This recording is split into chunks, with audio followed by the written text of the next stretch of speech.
Alright, hello everybody, welcome back to another Cosmo video. You might notice something different about my mouse. It has been modded. Today I'm going to be talking about mouse mods with this mouse right here, the NP-01. Although I am talking about this mouse in this video, everything I'm going to talk about is applicable for pretty much any mouse that is able to be paracorded. So unless you are using a wireless mouse, everything I'm going to say is applicable, and if you are using a wireless mouse, everything is applicable except for the cable stuff. So today I got a shipment in from Agile Cables, which had this paracord cable right here. This is a Starry Night paracord cable if you are looking for this exact look. I got some BTL grips, and then these are some core pads that I had got from Lethal Gaming Gear around a week ago. And I just kind of wanted to do a little bit of a mouse modification roundup and talk about the 3 most popular ways of modding your mice. And I'm going to sort of go in order of experience level required, because adding mouse feet is super easy, grip tape is a little bit harder, and then the paracord cable is the hardest of all 3 mods. This is not the end-all be-all of mouse modding.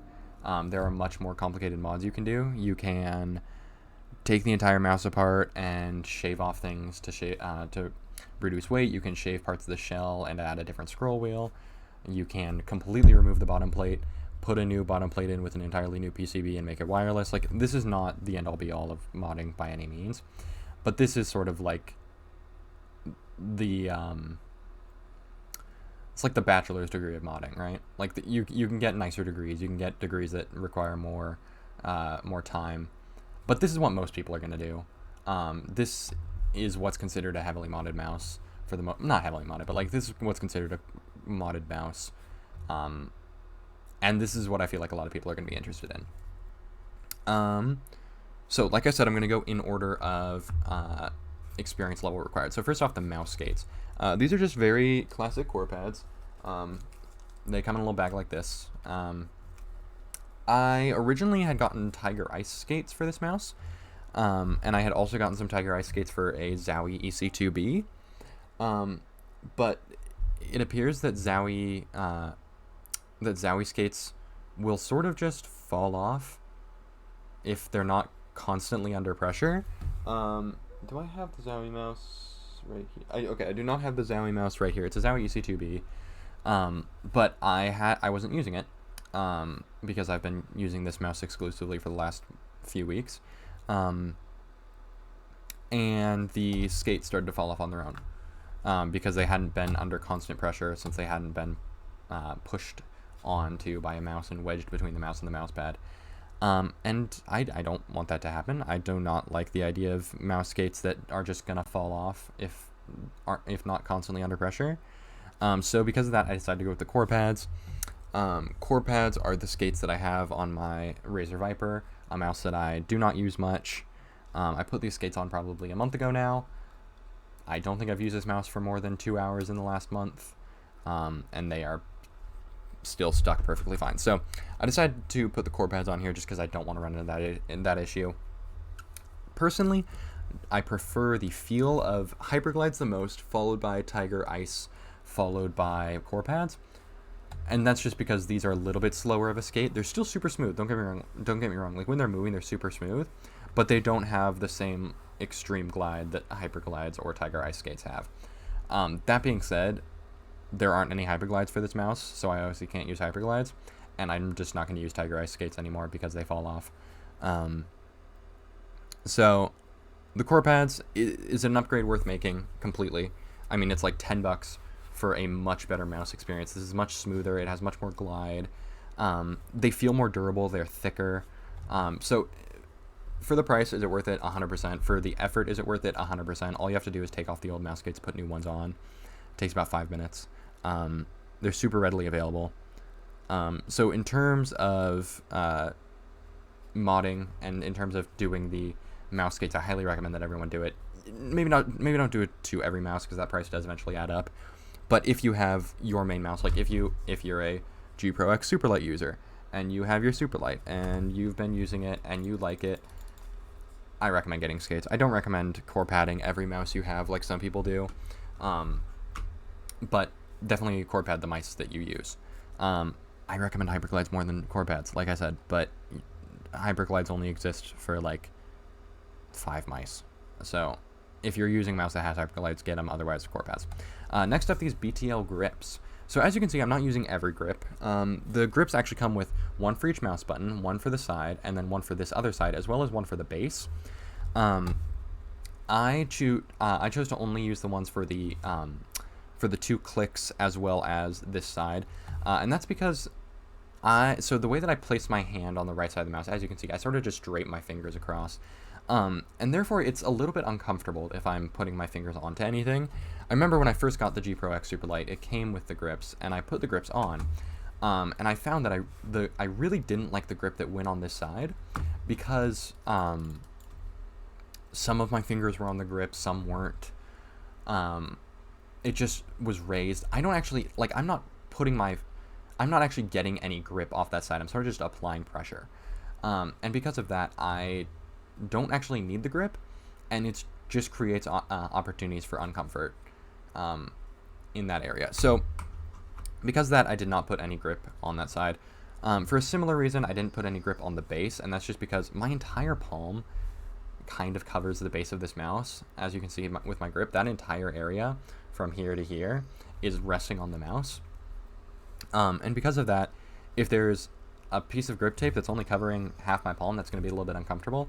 And additionally, I don't really need more grip. It's already a glossy mouse. I'm not really slipping.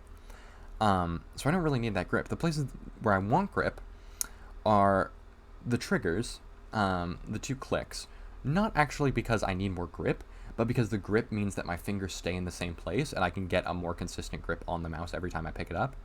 And then on this side, just because my thumb goes there, and now suddenly, instead of my thumb just being a point to apply pressure to the mouse, my thumb almost feels stuck like glue onto the mouse, and it gives me another point that I can control from. And now I can get a lot more motion onto the mouse with my thumb. So the grips, I believe, are $9 for the BTL grips.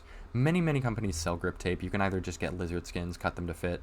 You can get core pad grips. These are the ones I wanted to get because I'm not good with cutting things precisely, and I didn't want to get grip tape and cut it. And then the core pads grips looked weird, so I didn't get those either. These are pretty good. They aren't anything special in terms of actual grip tape. Like, it's just pretty decent thick rubber.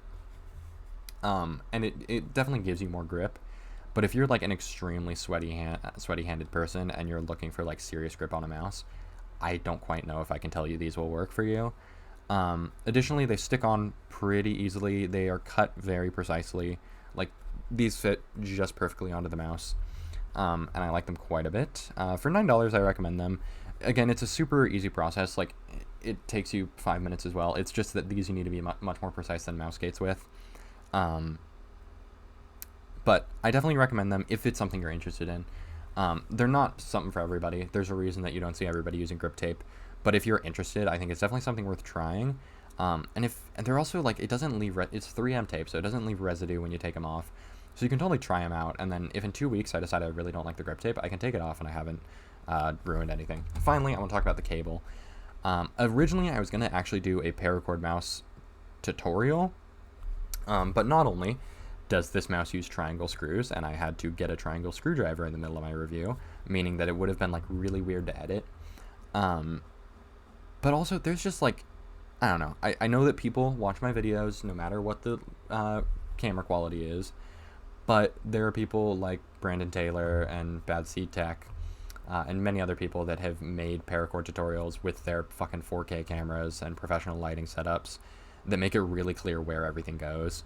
And I don't want my shitty webcam to be the reason that anybody accidentally paracords their mouse wrong. So I want to point you in the direction of reviewers that have made those videos. Like I said, Bad Seed Tech or Brandon Taylor are people that I have watched for paracord mouse tutorials. And then also that way, you aren't, like, doing something that's true for my mouse thinking that it's true for yours, and then you paracord your mouse wrong or something. So, the paracord cable, though, the actual product itself, I have reviewed this cable. This is an Agile Cables paracord. I have a review on my channel, I will link it below, of talking about the most popular cables. But this specific one actually fit very, very nice. Stress relief, I was trying to say heat shrink. The stress relief is angled upwards really well, and that's just really, really nice. And it's just an excellent cable. There's not really much I can say on the cable, as I have done an entire review on this product, which I will link below, but it's really, really soft. It's really super flexible. Like I know I do this like cable test on whenever I'm like reviewing a mouse, I talk about the cable, and I'll like push the cable toward the mouse and show how you can't push the mouse with the cable, but this is like an extreme example. Like, it really, you need to be all the way at the base of the cable to be able to move it at all. And that's just never going to be relevant. So this mouse feels practically wireless. I can go to every single corner of my mouse with no amount of interference from the cable. So yeah, that is just sort of a roundup of basic mouse modding. If you guys want a review of how they all work together with this Vaxee Zygen NP-01, I can review this mouse once it's been modded. I've done a review of this mouse unmodded, but if you're interested, let me know. I'll totally review it. And I hope you guys enjoyed, and I will see you all later.